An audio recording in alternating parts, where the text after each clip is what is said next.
Dr. Doreen Granpeesheh is the Dr. Doreen is an expert in autism. Doreen Granpeesheh. Dr. Granpeesheh. Dr. Doreen Granpeesheh. Dr. Doreen Granpeesheh is a visionary in the field of autism. Now you can ask her questions on Ask Dr. Doreen.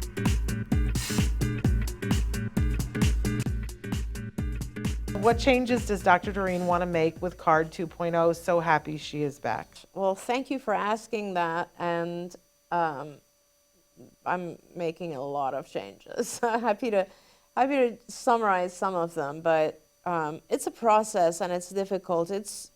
I think I was actually telling my husband the other day that I don't think I've ever worked as hard as I am right now. Not even when I first opened C.A.R.D. Like I always used to say, when I first opened C.A.R.D, because it was only me, I would go to work at like 6 a.m. and I would come home at 9 p.m. And it's probably about the same hours right now, but it's a lot more intensive. And maybe that's because I'm older, but also it's because there's a lot that's been done that I have to figure out how to undo. And that's a process. So it's not like I can build it up like from scratch, right? It's just because everything I undo will affect people's lives. Yeah. And so it's a matter of figuring out how to do that. My goal is I'll just summarize it. First of all, my goal is to make the company break even, because the company is not doing very well. It's not a healthy company. Obviously, a lot of people know it just went through a bankruptcy. So I have to make sure that we cut expenses to the point where we are able to break even, right? That's super important, because like, how long can I support this company? Well, and it was about to go away. We need to understand the consequences of when it's not solvent. It was about to completely go away, and you prevented that from happening. Yep. I mean, and so in order to keep it going, to have C.A.R.D be there forever, there has to be responsible leadership looking at this so that it can exist. Yep, exactly. Exactly right. So that's number one, which has to do with, and I'm trying not to cut things that are important to the organization. So it's going to be a process. It's probably going to take about a year before the company can break even, because I can't cut things drastically now. I don't want to, so I'm increasing training. I'm changing training a little bit. I'm increasing it. I'm really, really heavily invested in trying to change the training that we provide to the operations managers. There's a lot of good, high quality training for the clinicians, which I love. And I'm going to keep that, but there wasn't really good training for the operations managers. I'm going to try to change that, just teach them a little bit more to be compassionate leaders. So that's one thing. I'm going to give the operations managers a little bit more resources. I'm trying to figure out if that we have a half of a person who's administrative in every office. They're called the administrative coordinator, but they're only really helping the OM about half of the time, and I'm going to probably make them full administrative, because I think that our operations managers need more help. Yeah. Most importantly, we're doing a very, very heavy recruiting of behavior technicians. So if there are any parents, I'm going to be putting a lot of stuff out there for parents to help us actually bring in. We want to double our behavior technician staff, literally double. And it's not a matter of recruiting, it's a matter of us internally taking care of these folks well enough that they get through the first 3 months. Yeah. It's a hard job, and when a lot of folks come in and they're not sure what this job is, and they experience obstacles, like if a child is sick and they cancel, then the therapist doesn't have 3 hours of work that day, that kind of stuff. And these things add up. So trying to figure out ways to increase our behavior technicians, train them well, get them on the field, because a lot of our kids are not receiving the hours they should.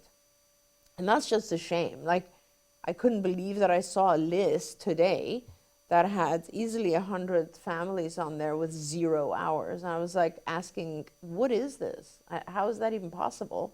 But it exists. And so it's really clear that we need to double the behavior technicians. I think that's going to be my primary goal.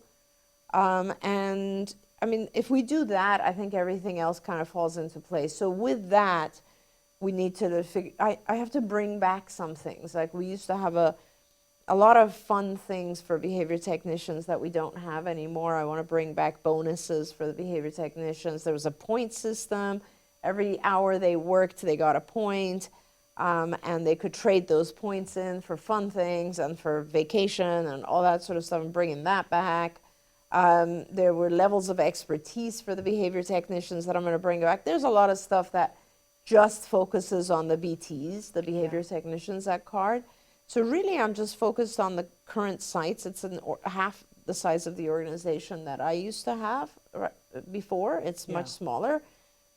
So we're just trying to make it as good as possible. We're not planning on any expansion right now. We're just planning on making the company more healthy right now. There you go.